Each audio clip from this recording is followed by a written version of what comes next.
नमस्कार दोस्तों। प्रस्तुत है प्रतिमा श्रीवास्तव की कहानी डरी हुई स्त्री। रोज की तरह उस दिन भी पुरुष रात 11 बजे आया था और कुर्सी पर बैठकर निशब्द जूते उतारने लगा था।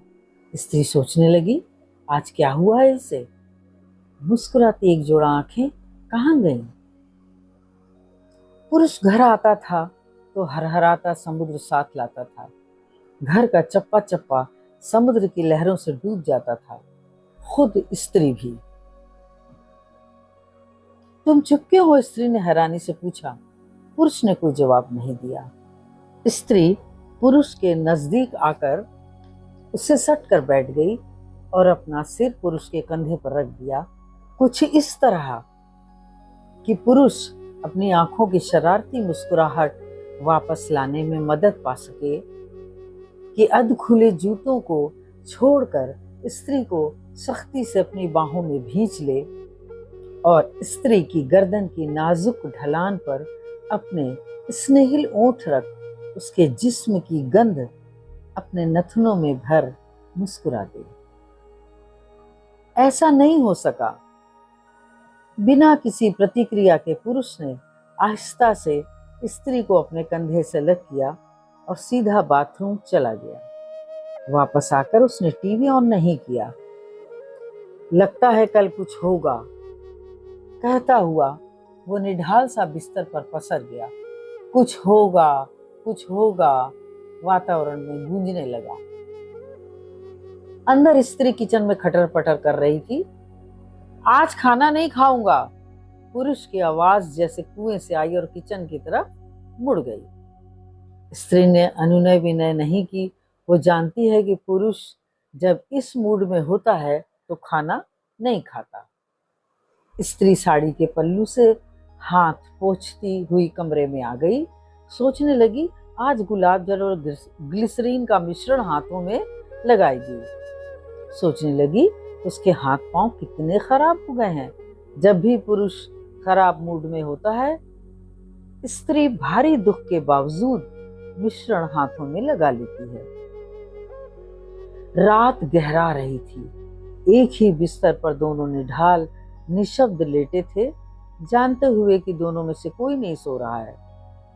स्त्री ने नजर घुमाई। पुरुष अब तक छत ताक रहा था। घड़ी की टिक टिक नीरव अंधकार को भेद रही थी। अचानक कुछ अजीब सा शोर, हुर्र हुर्र की आवाजें और सड़क पर भागती हुई गाड़ियों की आवाजें आने लगी। सचमुच कुछ हो गया था।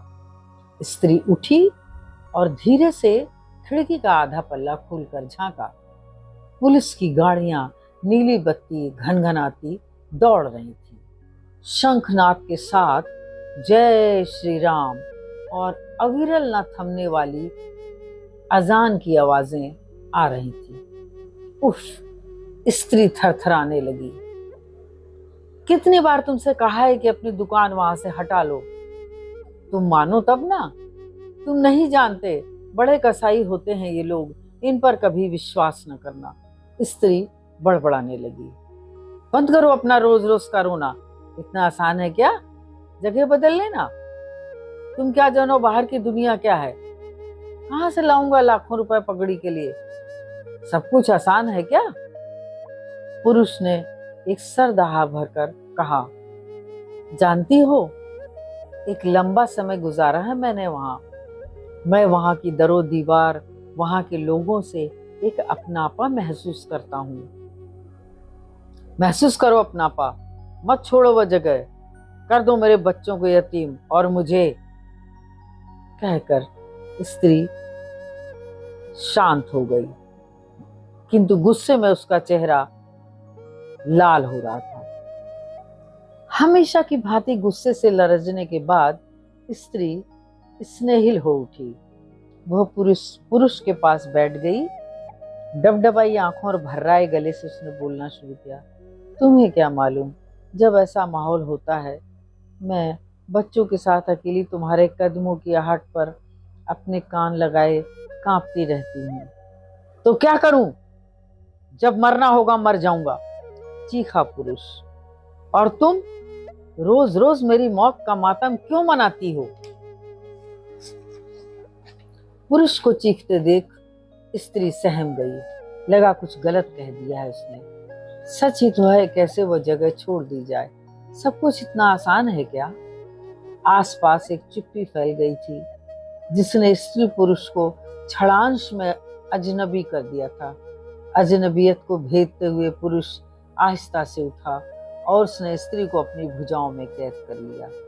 धीरे धीरे उसके बाल सहलाने लगा। सुनो, मैं इतनी जल्दी नहीं मरूंगा, तुम जानती हो ना। अब पुरुष के होंठ चुप हो गए थे। वो पास सोई बेटी को एकटक निहारने लगा था। शहर के हालात बिगड़ गए थे। पूरी रात जागकर स्त्री दुकान की हिफाजत के लिए प्रार्थना करती रही। पहली बार पुरुष भी आशंकित था। वह पूरे हफ्ते दुकान नहीं जा सका। बौखलाया शहर जलता रहा। आसमान तक उठता धुआं दिलो दिमाग को सुलगा रहा था।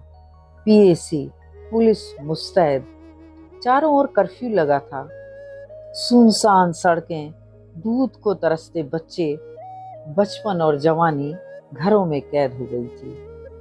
टीवी पर जान माल के नुकसान के आंकड़े आ रहे थे, लेकिन हुआ वही जो हमेशा होता था। कुछ दिनों में सब शांत हो गया था, पुरुष और शहर भी। शहर में तूफान के गुजर जाने की शांति थी। पुरुष भी सब कुछ भूल गया था। संशय और घबराहट छू मंतर हो गई थी। पुरुष फिर उस गली का बाशिंदा हो गया था। पुरुष स्त्री को बता रहा था, जानती हो सब मुझे कितना प्यार करते हैं। दंगे के दौरान जब दंगाई मेरे दुकान के सामने आते थे तो चाचा उन्हें भगा देते थे। कहते, यह इस गली का बच्चा है, खबरदार किसी ने आंख उठाई।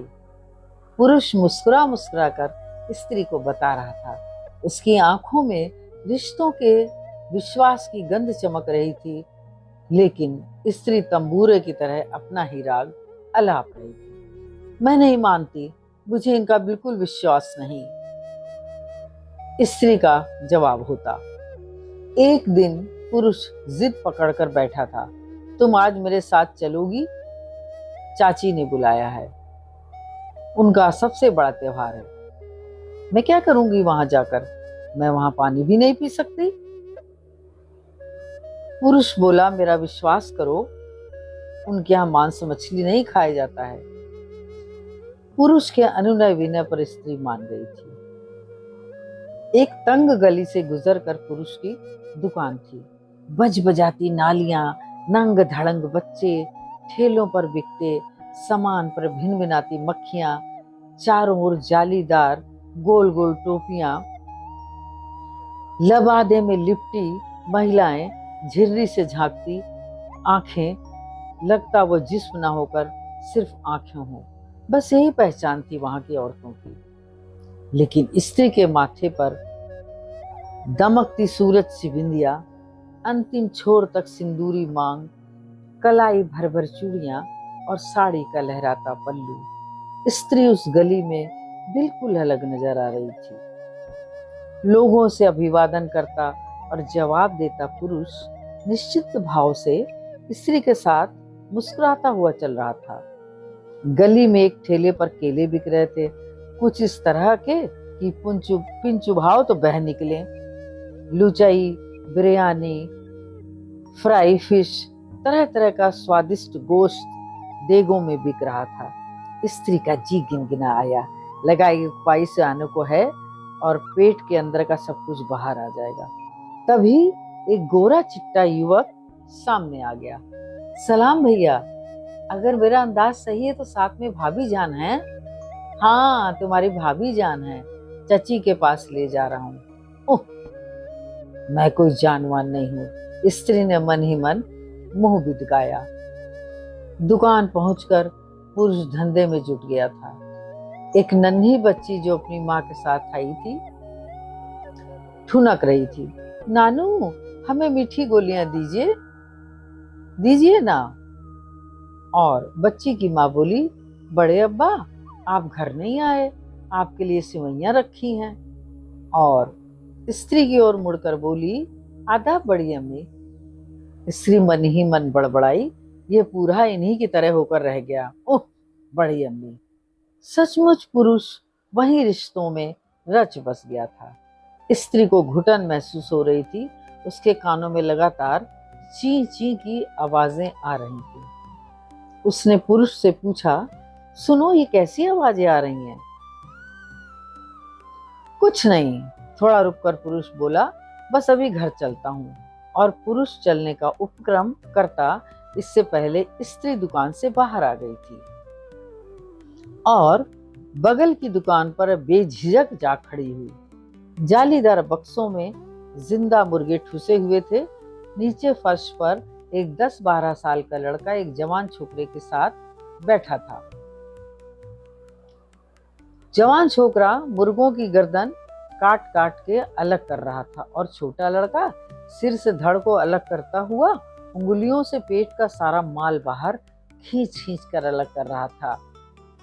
फर्श पर खून ही खून था। ओह, तो यहाँ से आ रही थी चींची की आवाजें। स्त्री को भल्ल से एक उबकाई आई। जुगुप्सा से उसका सिर चकरा गया। सामने से एक रिक्शा जा रहा था। पुरुष से बिना कुछ बताए वो रिक्शे में बैठ गई। स्त्री चाची के यहाँ नहीं जा सकी थी। घर पहुंचकर पुरुष ने उसे बहुत समझाया, पगली, यह उनकी रोजी रोटी है, जैसे मेरी दुकान। समय यूं ही आगे बढ़ता रहा। लगभग 1 साल के बाद यह एक पीली मरियल सुबह थी। पुरुष कल रात से घर नहीं लौटा था। चारों तरफ सन्नाटा ही सन्नाटा। सन्नाटे को चीरती पुलिस की गाड़ियां दौड़ रही थी। दरवाजे पर लगा शीशम का पेड़ शांत था। पत्तियां आपस में बातें नहीं कर रही थी। चितकबरे पंखों वाली चिड़िया आज नहीं आई थी। सड़क अपनी बाहें फैलाए स्कूल जाते बच्चों के इंतजार में उदास थी। तेजी से सरपट भागते, घर घर करते स्कूटर, मोटर गाड़ियों और स्कूल बसों से झांकते चहचहाते बच्चे गुम थे। उस लंबी चौड़ी सड़क का प्रवाह जैसे कोई लील गया था। शहर एक बार फिर बौखला गया था। सड़क और स्त्री दोनों स्तब्ध थे। एक बार फिर दंगा हो गया था। स्त्री हाफती हुई कुर्सी पर बैठ गई। भरी सर्दी में उसकी हथेलियां पसीने से भीग गई थी।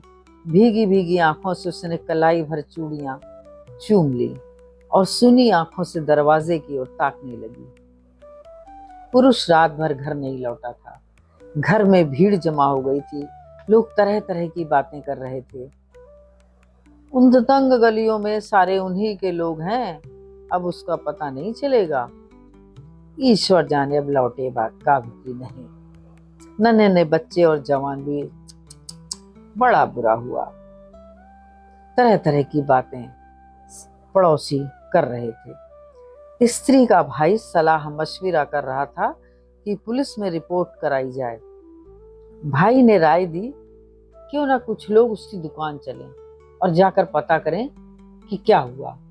दुकान जाने के नाम पर आहिस्ता आहिस्ता भीड़ छटने लगी। स्त्री अब तक निढाल हो चुकी थी, लगभग बेहोशी की हालत में आ गई थी। स्त्री के हलक से एक चीख निकली और वह गहरी खाई में डूबने उतराने लगी, जहां लपलपाते चाकू, बलबलाता खून, जलते किरोसिन की महक, हुजूम से बचता गिरता पड़ता खून से लथपथ पुरुष, उसका पति, स्त्री की जुबान को जैसे लकवा मार गया था। उसने मन ही मन कहा, कहाँ हो तुम? और उसकी आंखों से झरझर आंसू बह रहे थे। निशब्द बुदबुदाई वह, ओ माँ गंगा रक्षा करना। चित्र उभर रहे थे। हरिद्वार में गंगा नहाता पुरुष, श्लोक गुनगुनाता पति, उसे आंख भर देखकर मुस्कुराता उसका पति। हरिद्वार में गंगा स्नान के बाद यूं नहाते पति को स्त्री निहार रही थी।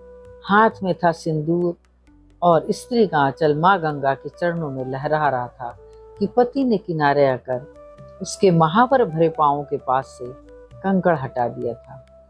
और गंगा किनारे सिंदूर से उसकी मांग भर दी थी। सुख, सौभाग्य, अध्यात्म और प्रेम से सरोबार स्त्री उन क्षणों में नम आंखों में भी मुस्कुरा दी। खाई और गहरी होती जा रही थी। उसकी चेतना में माँ गंगा की आरती के समय आंख बंद किए शांत पुरुष खड़ा था और वह उससे सटकर खड़ी थी। डूबते उतराते क्रमशः स्त्री अचेत हो गई। अरे इसके मुंह पर पानी के छींटे मारो, कोई चिल्लाया। स्त्री के मुंह पर पानी के छींटे मारे जाने लगे और स्त्री होश में आने लगी। घर पूरी रात अंधेरे के आगोश में जकड़ा रहा था और रोशनी पूरी ताकत से अंधेरे से संघर्ष कर रही थी। चेतना कुछ करने के लिए लौटती थी स्त्री की ओर, लेकिन अंधेरा लपक कर दबोच लेता था। स्त्री अंधेरे उजाले के चक्रव्यूह में रात भर घिरी रही थी। मुंह अंधेरे घर के आंगन में अखबार यूं गिरा जैसे हिमपात हुआ हो। दंगे के दिनों में हल्की सी आहट भी कलेजे में सीधे गोली की तरह उतरती थी। बेटी लपक कर आंगन में गई थी।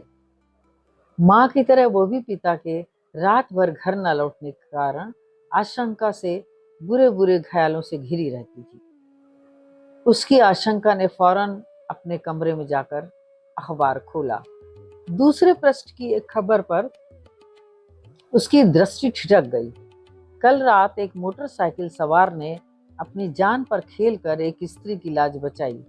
शीर्षक पढ़कर बेटी को अपनी सांस रुकती सी महसूस हुई। पूरी खबर कुछ यूं थी।